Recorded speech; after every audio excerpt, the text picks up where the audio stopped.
Siapakah Yens dan Yambres? Sebuah renungan dari 2 Timotius 8 dan Kitab Keluaran 7-9. Malam itu penjara terasa dingin. Seorang rasul tua duduk dengan tangan terbelenggu. Tubuhnya lemah. Napasnya berat. Tapi hatinya masih menyala. Dialah Paulus. Di hadapannya hanya selembar perkamen dan sedikit cahaya pelita.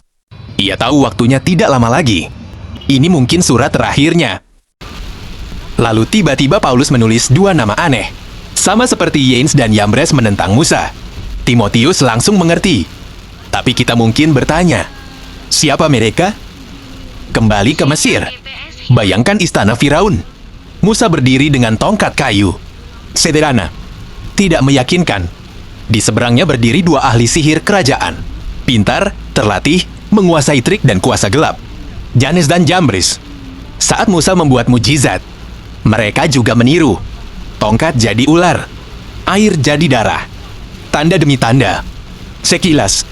Sama. Kalau dilihat sepintas, orang akan berkata, kuasa Musa biasa saja. Mereka juga bisa. Tapi ada satu perbedaan. Musa berasal dari Tuhan. Mereka hanya meniru. Dan akhirnya, ular Musa menelan ular mereka. Kebenaran tidak berisik, tapi pasti menang. Mengapa Paulus menyebut mereka? Menariknya, di Kitab Keluaran, nama mereka tidak pernah ditulis. Hanya disebut ahli sihir Mesir. Namun tradisi Yahudi menyimpan nama mereka. Dan Paulus memakainya. Kenapa? Karena Paulus ingin berkata kepada Timotius, "Nah, apa yang kamu hadapi sekarang bukan hal baru. Dari dulu, selalu ada orang yang meniru kuasa Tuhan. Artinya, selalu ada iman palsu. Selalu ada pelayanan palsu. Selalu ada rohani yang cuma tampilan. Tidak semua yang kelihatan spektakuler berasal dari Allah. Tidak semua mujizat adalah kebenaran. Kadang yang palsu justru lebih heboh." Renungan untuk kita. Hari ini pun sama. Ada kata-kata rohani tapi kosong. Pengajaran manis tapi menyesatkan. Penampilan kudus tapi hati jauh dari Tuhan. Seperti Yens dan Yambres. Mereka tampak kuat, tapi tidak punya akar. Mereka tampak hebat, tapi tidak tahan waktu. Karena tiruan selalu sementara. Hanya yang dari Tuhan yang bertahan. Pesan rohaninya. Mungkin kita merasa seperti Musa. Tidak hebat. Cuma tongkat kayu. Sederhana.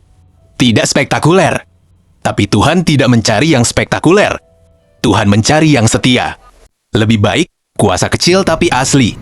Daripada besar tapi palsu.